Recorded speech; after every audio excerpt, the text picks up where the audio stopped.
एक अमेरिकी उद्योगपति ने एक लकवाग्रस्त लड़की को गोद लिया। उसके 16वें जन्मदिन पर जब उसने एक पादरी को बुलाकर उसका बपतिस्मा करवाया तो लड़की उसी रात चमत्कारिक रूप से खड़ी हो गई। आधी रात को वह मूसलाधार बारिश में बाहर भागी और एक रहस्यमय व्यक्ति को श्रद्धापूर्वक निहारने लगी। हालांकि जब उद्योगपति घर से उसका पीछा करते हुए बाहर निकला तो अचानक आकाश से एक चकाचौंध कर देने वाली सफेद रोशनी चमकी और वह रहस्यमय व्यक्ति बिना किसी निशान के गायब हो गया। उद्योगपति दौड़कर वहां पहुंचा और अपनी बेटी को ऐसे पाया जैसे उस पर बिजली गिरी हो। उसकी आंखें जली हुई थीं और उनसे धुआं निकल रहा था और वह प्रार्थना की मुद्रा में ही मर गई। हालांकि जब डाना ने लड़की का पोस्टमार्टम किया तो उसे कुछ और भी अजीब पता चला। लड़की का शरीर बिजली गिरने के निशान दिखा रहा था, लेकिन उसकी जली हुई आंखों के अलावा उसके शरीर के अन्य अंगों पर बिजली गिरने के कोई संकेत नहीं थे। इसके अलावा डाना को पता चला कि दारा सामान्य लोगों के विपरीत प्रत्येक हाथ और पैर में एक अतिरिक्त उंगली के साथ पैदा हुई थी। डाना को और भी अधिक भयभीत करने वाली बात यह थी कि दारा के कंधों पर उभरी हुई हड्डियां ऐसे लग रही थी मानो पंख उगने वाले हों। डाना को एहसास हुआ कि दारा का अतीत असामान्य था, इसीलिए वह और अधिक जानकारी प्राप्त करने के लिए दारा के दत्तक माता पिता के पास गई। हालांकि उसे दारा की दत्तक माँ से अप्रत्याशित रूप से पता चला कि दारा की एक जुड़वांव बहन थी जिसका नाम पौला था। जब वह पौला को खोजने के लिए मानसिक अस्पताल गई तो उसने पाया कि पौला अपनी बहन की तरह आंखों में जलन के साथ उसी मुद्रा में घुटनों के बल बैठी हुई मर गई थी। लेकिन पौला हमेशा अपने कमरे में बंद रहती थी, तो घर के अंदर किसी पर बिजली कैसे गिर सकती थी। डाना को इससे भी अधिक अविश्वसनीय बात यह लगी कि पौला के पास न केवल अपनी बहन की तरह 6 उंगलियां थीं, बल्कि उसके कंधों से पंख भी उग रहे थे। जब डाना पूरी तरह से हैरान थी तभी मर्ड ने कुछ चौंकाने वाली खबर दी। डाना सोचती थी कि दारा और पौला जुड़वां बहनें हैं, लेकिन मर्ड द्वारा दारा के गोद लेने का रिकॉर्ड मिलने के बाद एक आदमी अंदर आया और उसने खुद को पौला का सामाजिक कार्यकर्ता बताया। डाना को सामाजिक कार्यकर्ता से पता चला कि गोरियो नाम का एक पादरी पौला को गोद लेने की कोशिश कर रहा था और गोरियो के अलावा पौला के कमरे में लगभग कोई और नहीं गया था, इसीलिए दीवार पर उल्टा लटका हुआ क्रॉस गोरियो ने ही लगाया होगा। डाना और मर्ड फिर उस चर्च में गए जहां गोरियो काम करता था ताकि उससे पौला की स्थिति के बारे में पूछ सके। हालांकि उन्हें अचानक एक अजीब बाइबल दिखाई दी। इस बाइबल पर बने सभी क्रॉस पौला के कमरे में मौजूद क्रॉस की तरह अजीब तरह से अलग अलग दिशाओं में थे और इसमें यीशु के बारे में कुछ भी नहीं था। लेकिन क्या यीशु के बिना बाइबल को बाइबल माना जा सकता है? जब मूड और उसका साथी असमंजस में थे तभी फादर गोरियो अंदर से बाहर आए। मूड ने मान लिया कि गोरियो ही पाउला का हत्यारा है। हालांकि फादर गोरियो ने धार्मिक नियमों के उल्लंघन का हवाला देते हुए न केवल पाउला की मां का नाम बताने से इनकार कर दिया, बल्कि रहस्यमय ढंग से उन्हें बताया कि चारों जुड़वांव बहनें ईश्वर की दूत हैं और पाउला का हत्यारा कोई इंसान नहीं है। मुड जानता था कि गोरियो कुछ छिपा रहा है, लेकिन किसी भी हालत में उन्हें हत्यारे से पहले बाकी 2 लड़कियों को ढूंढना था। दाना को प्रयोगशाला में वापस जाकर पाउला पर परीक्षण करने की जिम्मेदारी सौंपी गई, जबकि मुड ने अपने सभी संपर्कों का इस्तेमाल करके जल्दी से एक लड़की का पता लगाया। वह तुरंत पाउला की देखभाल करने वाली सामाजिक कार्यकर्ता के साथ लड़की को ढूंढने के लिए एक सुनसान इमारत में गया, लेकिन तभी उन्हें पता चला कि फादर गोरियो उनसे पहले ही वहां पहुंच चुके हैं। मर्ड धीरे धीरे आगे बढ़ा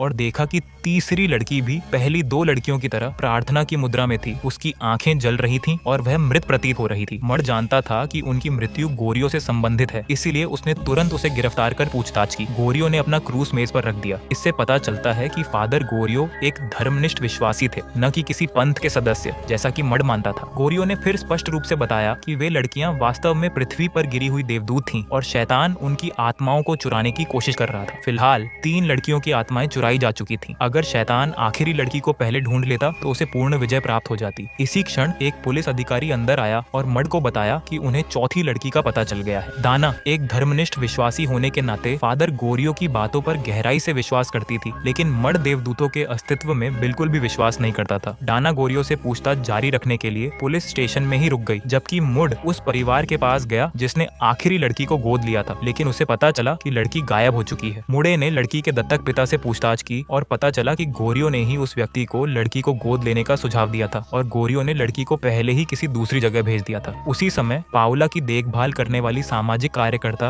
अचानक पूछताछ कक्ष में प्रकट हुई और गोरियो से आखिरी लड़की के बारे में पूछताछ करने लगी। गोरियो ने तुरंत उस व्यक्ति को शैतान के रूप में पहचान लिया और लड़की के ठिकाने के बारे में बताने से इनकार कर दिया। हालांकि जब डाना पूछताछ कक्ष में दाखिल हुई तो उसने पाया कि गोरियो शैतान के जादू से जलकर मर चुका था। डाना को कुछ समझ नहीं आ रहा था कि क्या हो रहा है और वह मुड़े को स्थिति की सूचना देने के लिए फोन कर रही थी कि तभी गलती से उसके हाथ से चाबी गिर गई। लेकिन जैसे ही वह चाबी उठाने के लिए झुकी, उसने अचानक अपने सामने एक आदमी को देखा। उसने धीरे से ऊपर देखा और पाया कि उसके सामने खड़े व्यक्ति के 4 राक्षसी चेहरे थे और उनके चेहरे लगातार बदल रहे थे। यह देखकर दाना को संदेह होने लगा कि क्या गोरियो द्वारा वर्णित शैतान वास्तव में मौजूद है। इसलिए वह मुड़कर उस चर्च में गई जहाँ वह नियमित रूप से पूजा करती थी और पुजारी से पूछने लगी कि क्या 4 चेहरे वाले देवता हैं। पुजारी को बक्से में पौराणिक कथाओं की एक पुस्तक मिली। उसमें लिखा था कि स्वर्ग से 6 करोड़ देवदूत आए थे, बेबहुत आए थे। उनकी एक नश्वर स्त्री से 4 बेटियां थीं। वे पौराणिक पतित देवदूत हैं। हालांकि उनमें देवदूतों की आत्माएं थीं, लेकिन क्योंकि वे वास्तविक देवदूत नहीं थीं, इसलिए लड़कियां विकृतियों के साथ पैदा हुईं। उनकी आत्माओं को शैतान द्वारा ले जाने से रोकने के लिए ईश्वर 6 करोड़ देवदूतों को पृथ्वी पर भेजेगा ताकि वे पतित देवदूतों की आत्माओं को वापस स्वर्ग ले जा सकें। हालांकि जैसे ही दाना चर्च से बाहर निकली, सामाजिक कार्यकर्ता अचानक उसके पास आई और उसे बताया कि मुदे को आखिरी लड़की का पता चल गया है और वह फादर गोरियो के चर्च में छिपी हुई है। लेकिन जब वह सामाजिक कार्यकर्ता के पीछे पीछे फादर गोरियो के चर्च गई तो उसने पाया कि मुदे वहाँ बिल्कुल नहीं था। दाना ने सामाजिक कार्यकर्ता की एक झलक देखी और अचानक समझ गई कि उसके सामने शैतान है। पता चला कि शैतान ने उसे यहाँ लाने के लिए बहुत कोशिश की थी, क्योंकि वह खुद चर्च में प्रवेश नहीं कर सकता था। दाना ने बेपरवाही का नाटक किया और जल्दी से चर्च में बची आखिरी लड़की को ढूंढ लिया। जैसे ही वह चुपचाप लड़की को पिछले दरवाजे से बाहर ले जाने वाली थी, अचानक उसके सामने एक चकाचौंध कर देने वाली रोशनी प्रकट हुई। लड़की ने अनजाने में अपना हाथ छोड़ दिया और बिना किसी झिझक के उस चकाचौंध कर देने वाली रोशनी की ओर चल पड़ी और बाकी 3 लड़कियों की तरह जमीन पर घुटने टेक दिए, जो अपने पिता 600 करोड़ स्वर्गदूतों के पीछे स्वर्ग जा रही थी।